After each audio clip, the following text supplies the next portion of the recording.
இந்த அருமையான படத்துல புது புதுமுகங்கள் நிறைய நடிச்சிருக்காங்கன்னு சொன்னாங்க. நானும் புதுமுகம் தான்.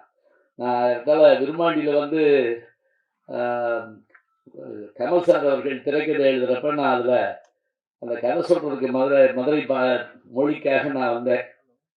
திடீர்னு நீங்க நடிக்கிறீங்களான்னு கேட்டாரு. நான் நடிக்க போனேன். ஏன்னா அது மாடு பிடிக்கிற படம். நான் பாட்டுக்கு சரின்னு சொல்லி, நீ 2 மாட்ட பிடின்னா நம்ம கதி என்ன? நம்ம சிலபஸ்லயே கிடையாது அதெல்லாம். நான் பயப்படுறத பார்த்துட்டு அவர் சொன்னாரு, "கவலைப்படாதீங்க. நான் மாட்ட பிடிக்கிறேன். நீங்க எப்பவும் போல மைக்க பிடிங்கன்னாரு."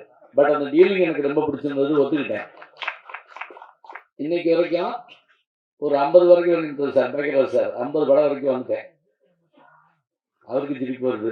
ஏன்னா நானும் அவரும் இப்ப தான் ஒரு வெப் சீரிஸ்ல நடிச்சுட்டு வந்தோம். இதுல எனக்கு என்ன பெரிய மகிழ்ச்சி அப்டின்னா, எனக்கு பிடிச்ச கதை, எனக்கு பிடிச்ச அந்த பாத்திரம், அது மட்டுமே எனக்கு ஒத்து வரும்னு நான் சொல்லிருவேன். அதுபோல இதுல என்ன அவங்க கூப்ட்டு அந்த சொன்ன விஷயங்களும், இயக்குனர் அவர்கள், தயாரிப்பாளர், கூட நடிச்சவங்க எல்லாருமே என்ன வந்து அவ்வளவு அருமையா பார்த்துக்கிட்டாங்க.